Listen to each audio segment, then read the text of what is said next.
one thing I always wondered is her father. Did he ever find out about this, or was he around? Or Oh, yes.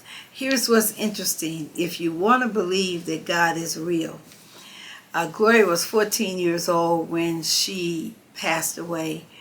And for the bulk of her life, she had no encounters with her dad at all.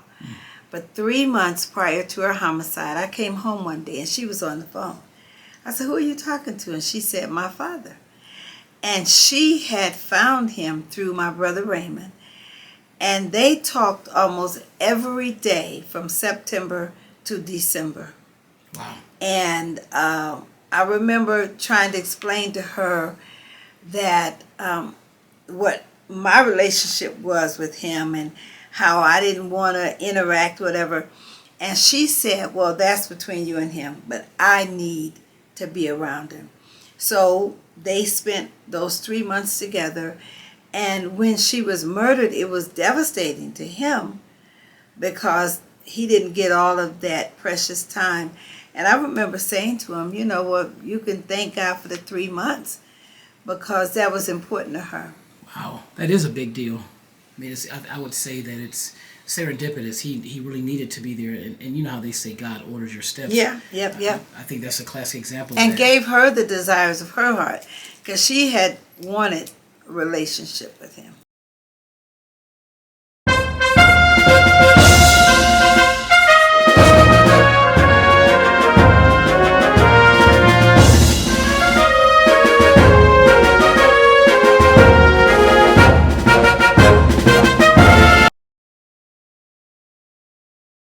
She's not going to like that I'm going to praise her, but I got to do it.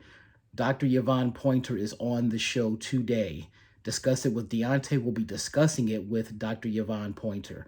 And I just adore her. She is a joy to be around. She's extremely funny, interesting, and she has led a life of service for decades. But most importantly, she always gives God the glory. This is something I've been waiting for a long time. I am with the elegant, the lovely Dr. Yvonne Pointer. She is a humanitarian, philanthropist, author, evangelist, activist, speaker, and she is the esteemed host and creator of The Hope Haven, which has been broadcast as a Facebook Live show since October 2016. She is one of America's leading voices on faith, redemption, forgiveness, success, spiritual guidance, and overall awesomeness. It is great to see you, Dr. Pointer. It's great to be seen. Yes, it is. Yes, it is. Yeah, so, we actually have a very interesting way that our origin story as to how we got together. And do you remember how that happened? I want to say with Wayne Dawson. Yeah, because Wayne had said that you told him to make sure that I called you because you wanted to be, in his book, and he was one of the people that she mentioned to you. Absolutely, because I love Wayne Dawson so much. And I want to say that you are doing a great job with his book, and I was glad to be a part of it. Yeah, well, I appreciate that. Flattery will get you everywhere. I will tell you, it was really interesting because I didn't know who I was talking to. I had never even heard of you. This was February of 2022. And don't worry, I'm not offended. Well, what's even more amazing, though, is that you kept it about Wayne, and you kept saying things. I was like, wait a minute, that sounds like some superstar stuff. And you said, this is not about me. We'll talk about that another time. And you just kept the focus on Wayne, and that right there is a humble achievement. So I thank you for that. But Wayne is what we were talking about. Yeah. Well, I have since become very, very adoring of you, and I just think that you are the greatest. And you've brought a lot of joy and a lot of light to my life. Well, thank you. But all the glory and adoration, you know where it goes, right? All glory to God. All glory and adoration to God. Yes. I praise God that I never went to jail because of my juvenile behavior. Looking back, my saving grace was deciding to go to college because I was tired of washing dishes at the hospital and didn't want to do that for the rest of my life. I wasn't sure what I could do, but I did like sports, so maybe I could be a sports reporter for a newspaper. My grades were so bad in high school that I had to take remedial math and English to get into Cuyahoga Community College. Takeaways from Chapter 2. Reading Chapter 2, Reckless, I'm reminded of Ephesians 6:10 through 18 as I digest the trajectory of Wayne's life during the years 1967 through 1973. That scripture talks about using the full armor of God to protect yourself against the devil's schemes. During his final year of middle school and throughout high school, Wayne was in the clutches of the enemy. I'm so impressed by your journey. And now, one thing I want to know is, what was your childhood like? Were you born and raised in Cleveland, or where were you from? Cleveland, I just sound like I'm from down south with this accent. But actually, Cleveland, Ohio, I'm one of 10 siblings. We have 6 brothers, and it was 6 boys and 4 girls. But we came from the Cedar Avenue area, and then we moved over to Huff back then. We were there when the Huff riots, and so we went to Cleveland schools, born and raised in Cleveland. Oh, wow. So you're Cleveland's own, just like Wayne is. Yes. That's incredible. You know, someone told me that Fannie Lewis really built up the Huff area like how it is now. Yeah, absolutely. Because when we were smaller, a lot of the Huff area was destroyed during the Huff riots. Yeah. But what you see now is the testimony to what Miss Lewis did when she was councilwoman. Yeah, and the Huff riots, that was 1966. Oh, now you're dating me, but it was in the 60s. Yes, I was a little girl. Yeah, little, super, like, you know, yeah, pacifiers and everything. Not that little, but I was young. So what, I mean, were you, like, terrified? Because I would be terrified to have something like that in my neighborhood. Well, you know what? All I remember mostly about the Huff riots was my brother Raymond.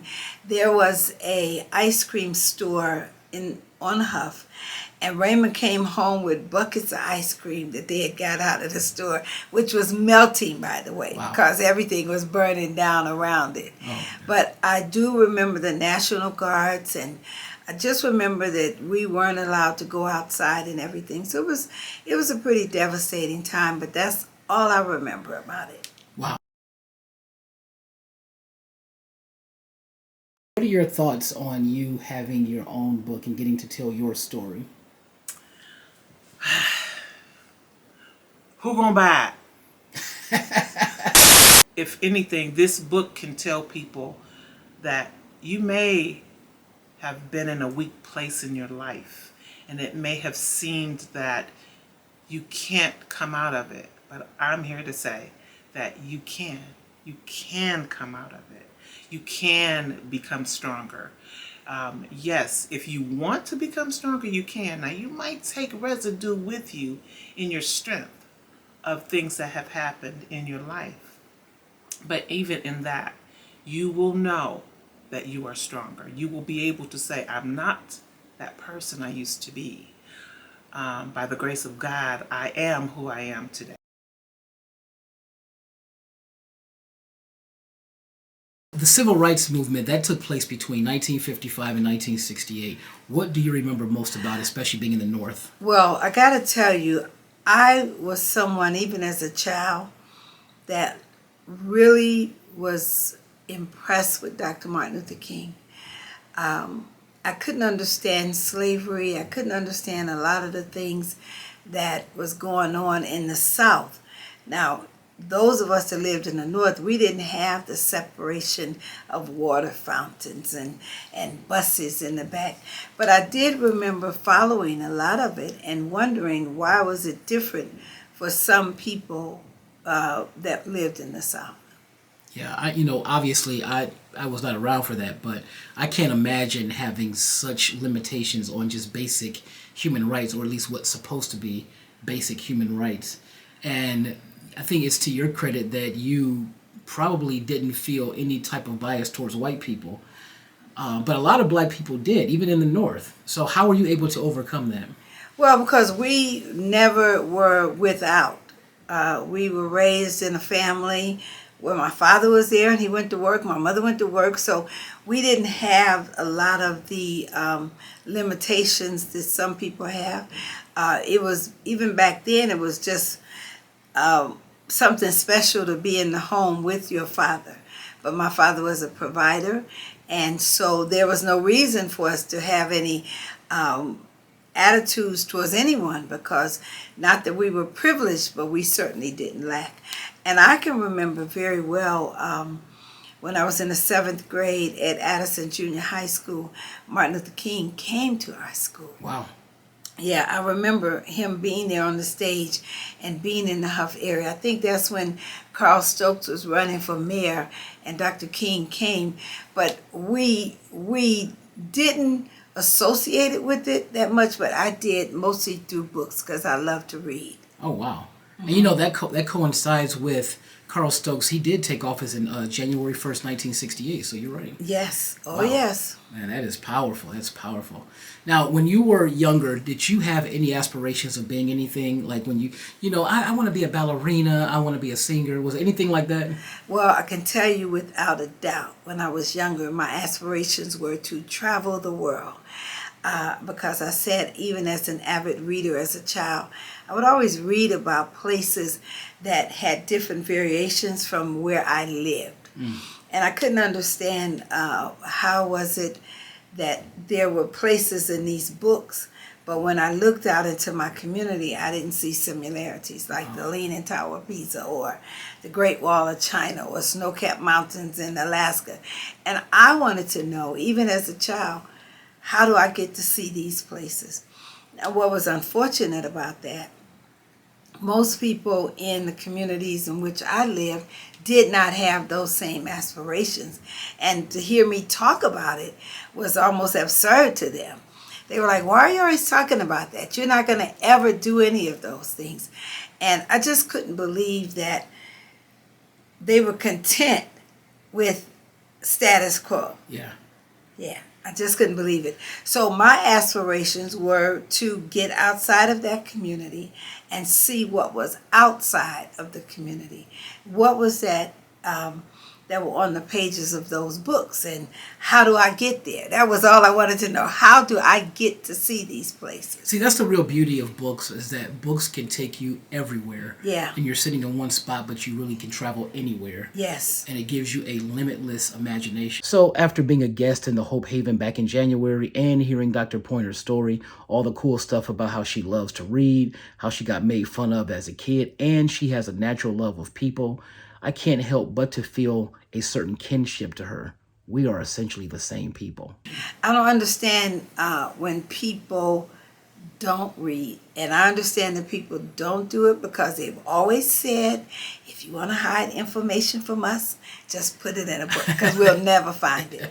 Well, that's not true about everybody, because some of us, meaning African Americans and people of color, we enjoy reading. And I remember as a child reading about Alaska, and I just couldn't comprehend how the sun did not set. I just, what do you mean it's dark 6 months and it's light? So it was things like that that intrigued me, so much so that I did eventually go to Alaska. I was thinking the same thing. Was the land of the midnight sun? I think that's what it was called. Yeah, That made no sense to me. Yes. And the whole idea about the equator and how it was always hot. Well, it's some fascinating things in life. It's all what do you choose to focus on? Yeah. Because we can look at it as like, oh, this is horrible. Or you can literally take your mind and go outside of your circumstances. One of my most favorite books is Viktor Frankl's Man's Search for Meaning. I recommend that book to everybody who can read, because here it was Viktor Frankl in the Holocaust, but he used his mind to transfer him from his current situation to a hopeful place. That's how he survived. And so that's kind of what his book is talking about. How did he survive it? A lot of people say to me, how did you survive it? And I have a quick answer. You know, your mind is a powerful weapon, and you get to choose what you think about. And so when some people are choosing humdrum and negativity, is a choice. You know, at any moment you can change your situation by just changing your mind. Yes. What type of student were you? I was a wonderful student until, because I was an avid reader, I love learning. I love learning to this day. Victoria L. Davis, one of my friends on Facebook, she posts these geometry problems, and I just, even at this age, I'm intrigued by trying to figure it out. You know, do you divide? Do you work in the parentheses? So when I was younger, I loved learning, but you get sidetracked. Wow. You get sidetracked by your associations. And I love learning, but the people who I chose to associate with didn't. And they have an influence. People don't believe that people have an influence over you. I'm here to tell you that they do.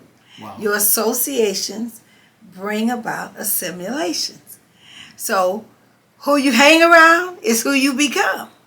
Yeah. So that's what happened, and that was the beginning of my demise with education. I was a straight A student. Back then they had what they call Section 1. And the Section 1 students were the smart nerds, and nobody liked them. And I wanted to be like, so I didn't want to be Section 1. I didn't want to be smart. I wanted to be like the cool kids, which was, if I had it to do over. Those are the ones that like smoke cigarettes and Cut. drink alcohol. Yeah. Cut. Yep. They're not interested in learning. They're not interested in anything. Wow. Did you ever go to college? I did not. And what high school did you graduate from? I did not graduate from Oh, high so you're just like me then. Yeah. Now, remember when I said that I feel a certain kinship towards Dr. Pointer? You know, all the things that we have in common, that we're so similar. Well, not only did she not graduate high school, but she also did not go to college. Same thing for me.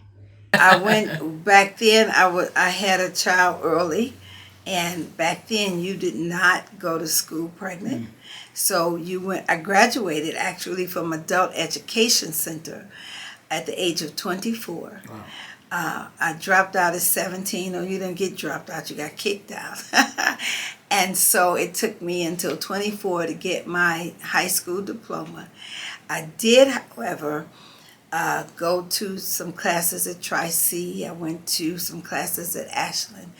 And by God's grace, eventually received an honorary doctorate. But my plan as a child was to go to college and to become a teacher. That's what I wanted to do. And so that plan was interrupted by life. God sometimes is gracious enough to answer you, and then sometimes, like Job, he'll say, "Why are you asking me something? You can't. Who are you?" You know.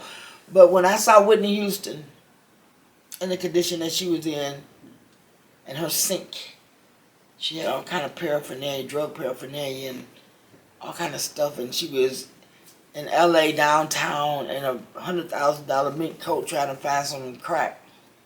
Yeah. The Lord spoke to my heart. Mm. And he said, "That's why I didn't let you make it. You would have been worse off than her. I didn't want that for you." Were you on the path to I could hear that, you know. that's actually Yeah. That's powerful. Yeah. Because I could have easily been her.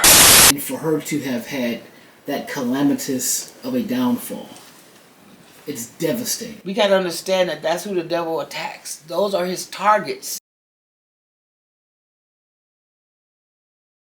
Tell me what February 28th, 1970 means to you. February 28th, 1970 is the day that I had my first child at the age of 17. Gloria Pointer was born on February 28th, 1970. And what was she like as a child? Oh, she was incredible, and I don't say that because I'm saying that because it's true. Because I was a teenage mother, we grew up together. I remember my father, who I think was the most incredible human being in the world, babysat her so that I could go back to school. He wanted me to go back to school, so he watched her till she was about 18 months or something. And I remember as plain as day, the very first day, I took her to daycare, and she cried because she did not want me to leave her. and I cried because I didn't want to. So we kind of always grew together because I had been interrupted on my life journey. I was so determined to keep her on the straight and narrow. So I was going to pay attention to every aspect of her life because I understood how you can fall off the track. So I remember being present in her life. Because it was 10 of us in our family, it was difficult. I see that today for my mother or my parents to be present because they was working and seeing about so many kids. And I knew what it felt like to have their absence in my presence, if that makes sense. So my mother couldn't come to PTA or parent teachers conference because she was working. My father couldn't come. So I remember as a little girl looking at all the other parents or the mothers who were there and longing for my mother to be there. And okay, today I get it. But as a little girl, I felt slighted. So I said that whenever I had children, I was going to make sure that I was at their PTA, that I was there. And that's the way it was with Gloria. Whatever went on, I was present. Was it difficult being a new mother, especially so young? Absolutely. But I had support. You know, it was 10 of us. So I don't know what the children have today. But back then, you had your aunts and your uncles who were your surrogate parents. My brothers were like her father. As a matter of fact, a very interesting story with that. At the time I had Gloria, my brother Raymond had a daughter, and Raymond was present in not only Gloria's life, but his daughter's life. Whereas Gloria had an absent father. We were all teenagers. So Raymond was always the one that made sure Gloria didn't lack as he did for his daughter. And I remember Gloria, when she got a little older, that was an issue for her because she wanted to know why isn't her father doing for her what my brother Raymond was doing for her daughter. So I tried to make sure that she didn't lack, but kids notice things. What would you say would be the most profound change that she brought to your life? She made me realize that I was special. This little girl thought that her mother was like some kind of gift from God. You know, she was always saying to her classmates, my mother will do it. My mother, she was always volunteering. And I can remember being a single parent and struggling financially. I remember one day very clearly, she needed some tennis shoes. And we didn't have any money. So I went to the Goodwill and I found a pair of brand new tennis shoes that were her size.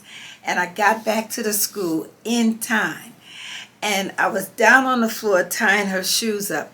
And she grabbed me by the neck and we kind of both fell over laughing because she was so grateful that I came through for her. There was another instance where all the kids had for Halloween costumes, and we didn't have any money to buy a costume. So I took some baby powder and a tube of lipstick, and I put the powder on her face and drew these circles so that she wouldn't feel slighted because she didn't have a costume. And all the other children wanted Gloria Pointer's mother to do their face. And so she just knew that she can count on her mother. When she became a cheerleader, when I saw her cheer on the stage, I jumped up. I said, yeah, Gloria. And I was embarrassing to her because I was just so proud of her. I'm like, that's Gloria doing that, you know. So, yeah, she felt as if her mom was special, and that made me feel special. There's no better person in the world than a great dedicated mom. And I'm pretty sure she was able to see that in you And that's why, you're everything. My mom's gonna do this, my mom's gonna do that, and then it kind of made you almost like the neighborhood mom. It sounds like. I was absolutely the neighborhood mom. Wow. But then when we go on into what happened, that's why my commitment to see it through, I think, started long before the incident. Yeah. Yeah. So this incident, December 6, 1984, how did you find out about that? Well, on December 6, 1984, Gloria Pointer was to receive a Perfect Attendance Award. Because keep in mind, because I was sidetracked, I was making sure she wasn't. So you're going to go to school. You're going to do this. It wasn't even an option. So perfect attendance and good grades and everything like that was just a priority. So on that morning, she was to receive a Perfect Attendance Award. And when I got the call that she was not at school, it was no question to myself, to the principal, or anyone that something was wrong, because she's always at school. She's always on time. And so when she wasn't there, the principal, when he called me back, his words were simply, call the police. He didn't say, oh, she's cutting, oh, she's playing hooky, none of that. He said, call the police. And needless to say, it was a catastrophic occurrence. But because we had laid that groundwork and that track record, it was just alarming to everyone, because she was, one thing I remember doing, I know how you get off, so I didn't give her a lot of leeway. So if she got out of school at 3, I figured, okay, you be home by this time. So if you're going to get into anything, you only have a few minutes to do it, because you need to be here. And even on the day that the incident happened, that morning when they said call the police, I was in such a state of denial until I went about my day as if nothing was going on. If they didn't say what they said, because I knew the time that she would walk through the door. It was not going to be any question. And I said to myself, they're going to all be really stupid or made to feel stupid when she shows up. And it was at that moment that I accepted that something was wrong after the whole day of hearing it, because I knew that she would be home right after school. It would be no question. Wow. And when she didn't come, that's when I said it was her. Yeah. Just such a massive tragedy. And I know that it became a big story, especially here locally, and then it became a big story nationally, and then it became a story internationally. Mm-hmm. And in those ensuing weeks, what was it that you could hold on to as far as not falling completely apart? Well, because I had made a commitment again that I would find out what happened to her. It was 3 days after the actual homicide before I can actually see her, because of the severity of the injuries. And when they finally let me see her, I just said to her, I'll find out what happened. A feeling as if I had forsook her or had forsaken her. And my priority needed to be to get some justification for this child in this casket. So for a long time, grief had to take the back seat. We were on a mission to find a killer. I remember clearly not really grieving for about 2 years. And that's when I ran into a friend of mine who I hadn't seen since her childhood. And I was afforded the space to grieve, because up to that point, I think I might have still even been in denial that it was not happening. Denial is, how they say, is more than the river, like denial. No, it is very, very real. And it's a protective force, I think, that keeps people in their right minds during trauma. You know, people have to find their own way in and out of it. And I just felt like, well, what's important is finding out who murdered her versus the fact that she was murdered. You know, I cannot imagine the unspeakable trauma and agony that any loving parent feels when they lose their child, especially in a tragic way. The thing about Dr. Pointer is that she has honored her daughter's memory and she continues to do so. And honestly, it's very, very touching. She's used a very horrific event to lift so many people for decades. So that horrific moment in time is a flashpoint in your life. I know that's actually how the thing that really led you to meeting Wayne Dawson, because you saw him when you were coming out of the church, I think it was. Yes, And, absolutely. Well, you know, explain that situation, because you forged a friendship with him. Well, because Gloria was murdered, it was back then, it was like a horrific crime. Here's this child, minding her own business, going to school, getting this perfect attendance award, not on drugs, not out there prostituting, just an innocent child. So it was a lot of media attention drawn to that. And Wayne Dawson, of course, Fox 8 was one of the first ones who, when I walked out of the funeral, out of the church, was there to cover for Fox 8.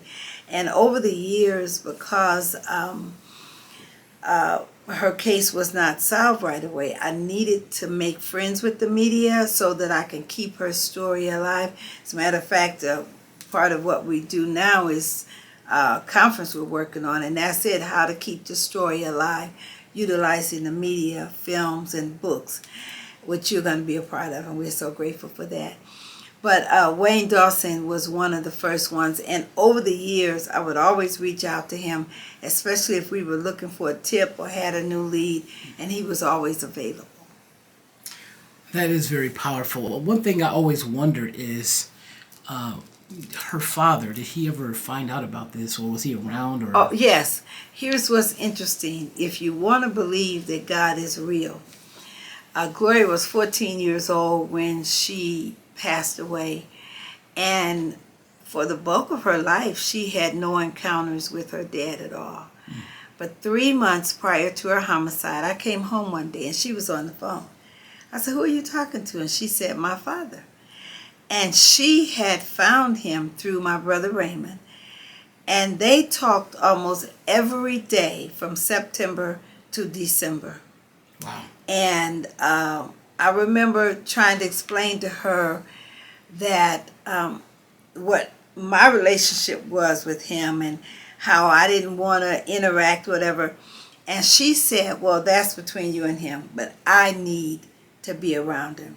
So they spent those 3 months together. And when she was murdered, it was devastating to him because he didn't get all of that precious time. And I remember saying to him, "You know what, you can thank God for the 3 months because that was important to her." Wow, that is a big deal. I mean, I would say that it's serendipitous. He really needed to be there, and you know how they say God orders your steps. Yeah, yep. I think that's a classic example. And of that. gave her the desires of her heart because she had wanted a relationship with him. Yeah. So at least at the very least, she was able to at least know something about him and be able to at least come to the conclusion that, hey, he does care about me. He felt, yes, she did feel that. Yeah, that's I powerful. remember he was planning this big Christmas for her, and she was so excited about it. I can't remember exactly what it was he was going to get her, but I think it might have been her first encounter with him getting her a Christmas gift, and she was very, very excited, very excited. But she didn't live for that. She died December 6th. Yeah. Now I know that you in I think it was 1985 you founded the women's support group Positive Plus. Is that in memory of Gloria? Well, Positive Plus was founded because what I found in my search for her killer, that I needed support. I needed someone, because I was a functional I don't want to say illiterate. I was just not, I was functioning outwardly, Yeah. but inwardly, I was like a mess.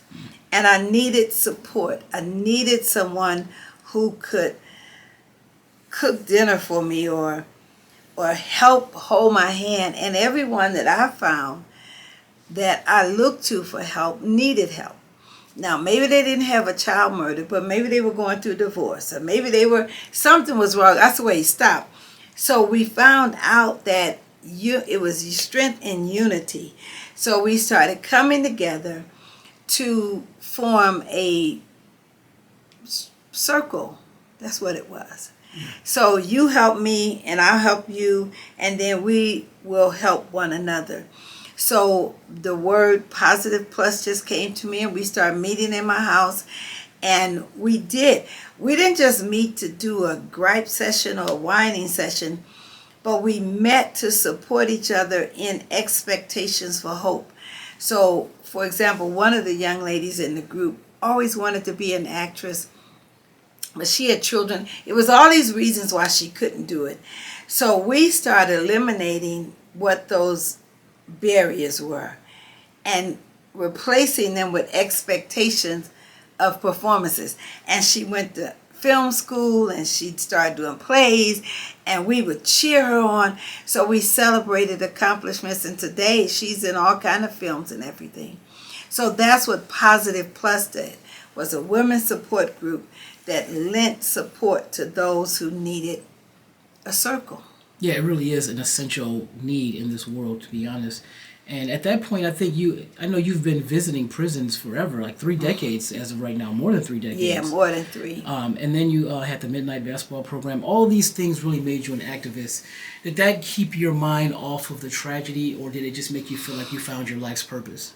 Well, I remember one night, Deante almost begging God to release me from life. That's a nice way of saying close to suicide, but not gonna do it. Yeah. Just a prayer away from it. And I just said, God, would you please help me and come and get me? Those are my exact words. Come and get me. And I said, because I don't have a reason to be here. I don't want to be here, so come and get me. And I was just crying so hard, and that was all I wanted. And God, who is a present help, said to me, then I will be your reason. And gave me a song right there in that dark hour and said, grab a pen. And I started writing the words down to this song, You Are My Reason for Living.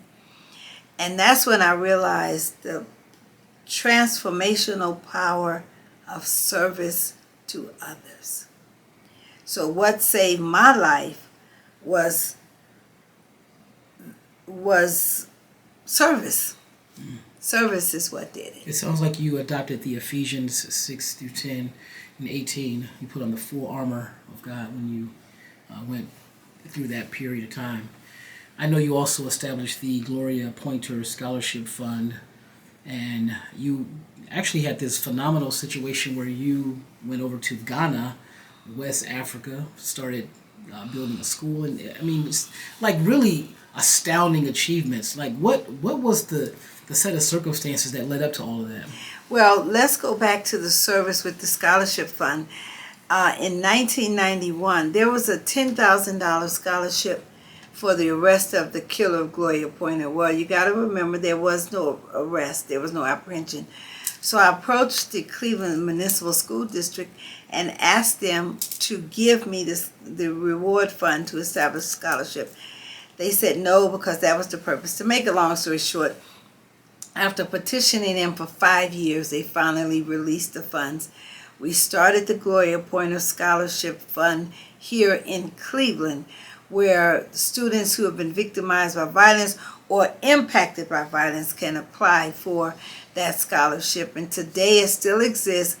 It's through the Cleveland's College Now program. And we give $2,000 annually. And it's not GPA based. It's based on circumstances surrounding that person's life and violence. So we did that locally. And 1991, it's pretty old. That's almost 30 years old. That's 32 years. 32 years it's been a scholarship. And what's wonderful about that, long after I'm dead and gone, that scholarship will still exist. One very important quality about Dr. Pointer is that she gives people a reason to believe because she is a messenger for God. That comes from unshakable faith. So I started going into the prisons long time ago in search of Gloria Killer and looking for the killer, but what I found was a greater life purpose there. And this one particular prison I've been going to over 30 years. I'm scheduled to go back next week. And because they, this is going to sound really strange, but they completed a portion of me that was missing, because we want to identify the individuals incarcerated as creeps and no good. And then you find these children of God that are behind those bars, and you say, oh my God, it's almost like this revelation. Because there's a scripture when Jesus said, when I was in prison, you visited me. And when I was hungry, you fed me. When I was thirsty, you gave me water. So we don't realize that everybody wants to see God in the church behind the pulpit, but he's actually everywhere. And so when I got there into those institutions and saw that God was there too, that was really life altering. That's something like Matthew 25 you were saying. Yeah. Wow. Yeah. And then Africa came to be when I started praying the prayer of Jabez and asking God to enlarge my territory. And I came upon a letter that was written to me from a boy in Africa named Anthony Tay, who was at the time hungry and destitute and pretty much praying that God would just give him something to eat. And one day he came across a piece of paper on the ground in a village about the rape and murder of Gloria Pointer, and he wrote a letter to me and asked me something simple: would you give us something to eat, help us with our education? And that was in 2003, and that is how we got connected to Africa, because while I started, after confirmation that it was legitimate, and we started sending them the money to eat, he had a dream. And in the dream, he was told to start a organization in Africa, the Gloria Pointer Teen Movement, and that's what they did. These children were in Africa, was doing things in memory of Gloria. This went on for 5 years before they invited me to visit to see. They said, you need to see what's going on in your daughter's name. So I flew to Africa after I received an award from actress Queen Latifah, and the rest is history. You know, we've got all kind of schools there and orphanages, and we've got a church, and we've got a library, and we've got a doll house. Just life. The people there, they said Gloria is alive and well. She's in Africa doing all kind of amazing things.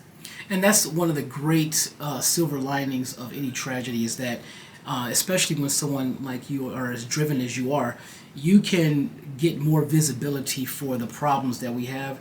And as a result of that, I know you appeared on Oprah. You also did, like you said, Queen Latifah. She presented you with the Essence Award.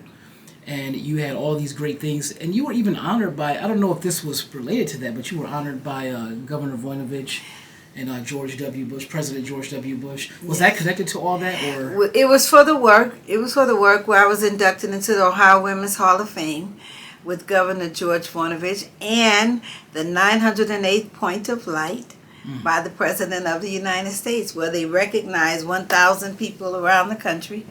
And all of this was because of the service. You know, a lot of people say, oh, I want to be just like you. Well, Martin Luther King said it best. Any man can be great because any man can serve. All you have to do is find a service and get busy doing it. And you'll be surprised who recognized it. I was just recently on Dateline, maybe some months ago, I'm not sure. And to this day, I still get out emails. I got an email from somebody in Massachusetts the other day. And so if you do the work, if you commit to the service, then the rest will be history. Yes, because even the FBI and the National Council of Negro Women, so they honored you as well, and it epitomizes what you said about just doing the work and living a life of service in the service of other people. It's been said that I'm the only person in history that ever has received the FBI's Director's Leadership Award twice. When they offered it to me the second time, I've already received that award, and they said we want to honor you twice. So, yeah, the service to others will not only save your life, but it will make your life worth saving. I was telling them to put together a conference like this, where we pay for all of your rooms. Can I say I pay for it? We pay for all the lunch, pay for everything, and I'm retired on a little Social Security income. So I'm always in God's face. Like, God, why is you doing this to me? Why don't you go get Beyonce or somebody with a lot of money, right? So I promise you, we got close to this date and there was still no money. So I said, I got a blank credit card. If I got to use my credit card, we just going to do it, because I'd have told y'all to come, right? So I'm feeling the weight of this. And I'm invited to speak for the cast. I'm going to the bathroom, and I was intercepted by this young man who said, we want to do something with victims. And all I heard was cha-ching. What does the name Margaret Bernstein mean to you? Oh, Margaret Bernstein is my shero. I smile when I say her name because in life, you don't often get to have friends who love you, that know you. See, some people, when they really know you, they don't want to be your friends. But Margaret Bernstein has seen every step of my journey. She knows things about me that I'd have forgotten about myself. And she is just someone who I love, and I appreciate her very much. Yeah, didn't she do something called God Whispered in My Ear? Margaret and I believe that this whole story is going to be a phenomenal book one day. And Margaret is the person that's penning it. Yes. We've received numerous rejections, but we're still hopeful. Oh, it's okay. Sometimes the best inspiration is rejection. Yeah. So, Oh, absolutely. Yeah. That's a good quote. Thank you. I just made that up. The best inspiration is rejection. Yes, actually, it's pretty awesome. Now, I know that in 2013, 29 years after the tragedy with Gloria, the killer was arrested. Yes. How did that take place? Well, because tenacity, you never give up. Through discouragement, through hopelessness, we just always were in search of the killer. And there came an instance where they were testing untested rape kits around the country. We found out that these kits had been sitting on shelves for years in basements, and so they began the process of testing kits. And my sister Sylvia thought that, well, maybe they should test Gloria's again. Well, long story short, she contacted Rachel DeSalle, who at that time worked for the Cleveland Plain Dealer. Rachel reached out to the medical examiner's office, and then they tested the kit, and they got an instant hit. Wow. And so that's how her case was solved after 29 years, through a DNA hit. And let me tell you something about DNA for all of those who are out there who may feel as if there's no hope. if there's any DNA anywhere on that scene, they can find the person. DNA technology is so phenomenal. They have all kind of things. It's one in particular is called familiar DNA. They can go through your bloodline, and I'm telling you, they can find you. If they have to go back generations, and I've just seen it. They have something called touch DNA. There was a case solved when the person touched the clothing of the person that they raped, and they were able to get the DNA off of the clothing.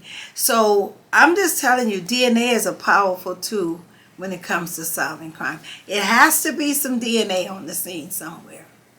Yeah, well, DNA is powerful, but it did not get O.J. Simpson convicted for some reason. What can you Go say? figure.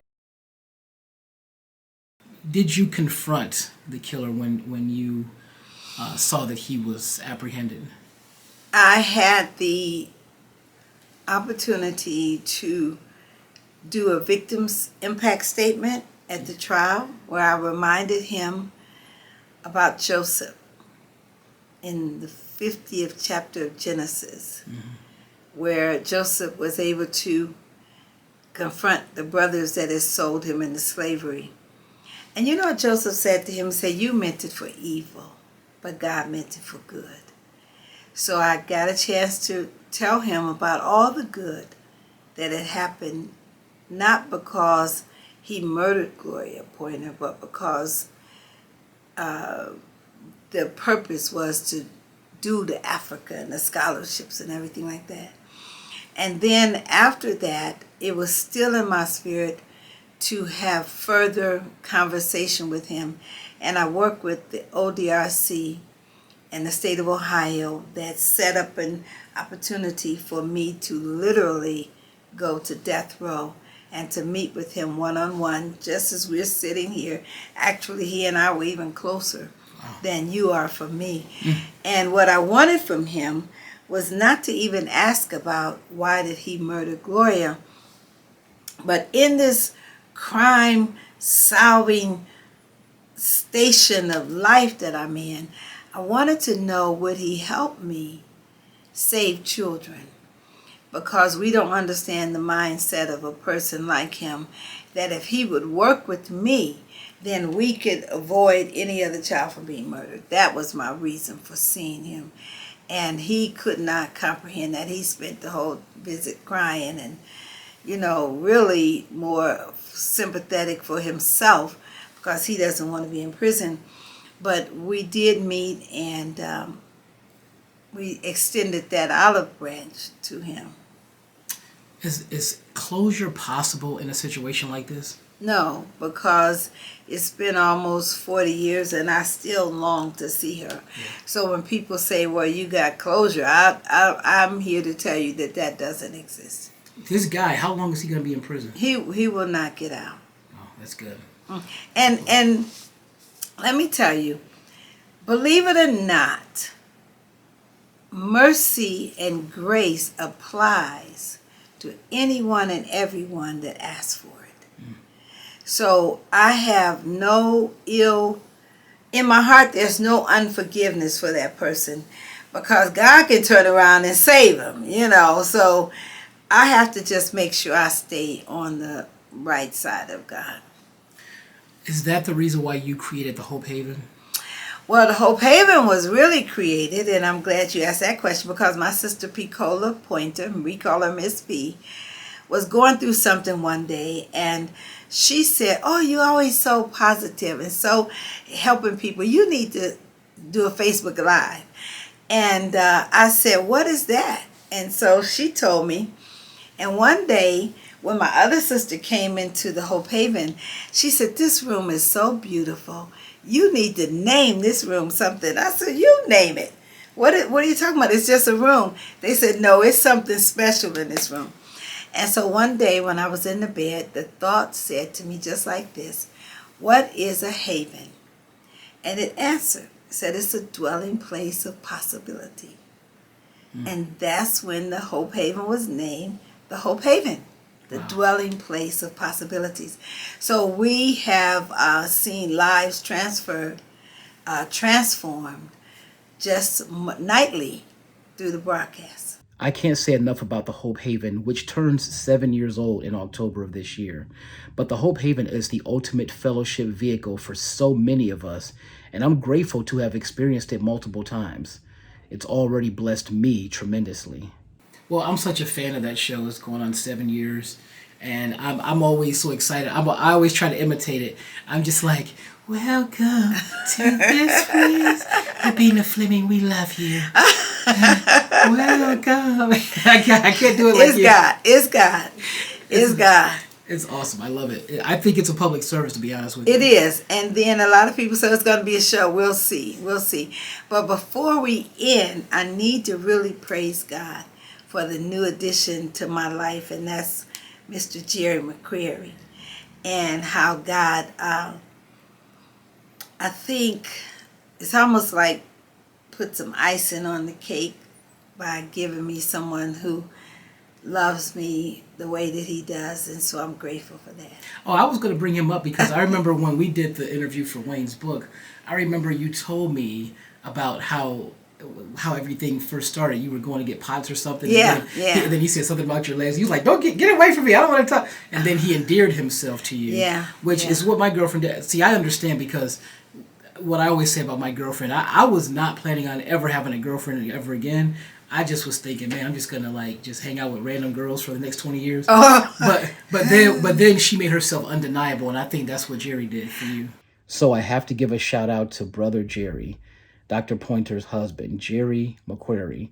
He is amazing. First of all, he's an incredible conversationalist. He's kind of like the guy in the green room that gets the audience warmed up. I guess he's almost the opening act, but he never appears on camera.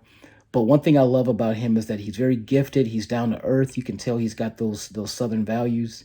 He's just a great guy. And I love when Dr. Pointer told me how she met him. And it didn't seem like it was going to end up in marriage, but it definitely did. Jerry, when his sister asked me did I want to meet her brother and I declined the invitation, I remember her saying he's just a nice person. Yeah. And I said, I don't care. I was not interested. But actually, he is a nice person. Yeah, he's phenomenal. Yeah. It's great talking to him. When we went to see the Emmett Till movie back in October, I remember he was with you, and it's just so infectious. The energy is amazing. He has to deal with the Yvonne Pointer McCreary that the world doesn't get to see. I know. You know, I'll give you a perfect example. He may not like that I would say this, but I did. He's helping in the house, and so because I'm operating in some place in space or in the spiritual realm, I don't see everything. Right. So there was this box that was sitting in the room, and I went to get something out of the box, and the box was not there. And I said, Jerry, what happened to that box? Well, he had literally moved it a week before. I noticed it was gone. Right. And so I'm like, Jerry, I don't see this stuff, okay? I'm in Africa in my mind. I'm in prison in my mind.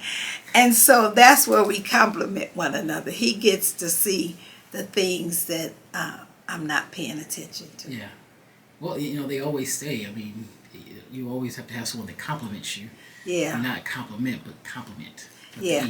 I'm sure if you ask him to go over to Africa and build schools, he might be like, who, me? Couldn't be. But if you ask me what happened to the box, I don't know, That's phenomenal. I have to ask you, I have something I call Deante's Curious 10. It's 10 random questions, and you just give me the first answer that comes off the top of your head. What is your favorite color? Blue. What is advice that you live by? Seek first the kingdom of God and his righteousness, and all these things shall be added. Nice.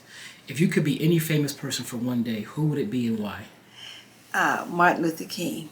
And I would be him because I would want to, at the end of my life, have made an impact. Really nice. What is your biggest insecurity? My biggest insecurity is that I will die before I see the Great Wall of China. What is your guilty pleasure, alcohol or chocolate? Chocolate.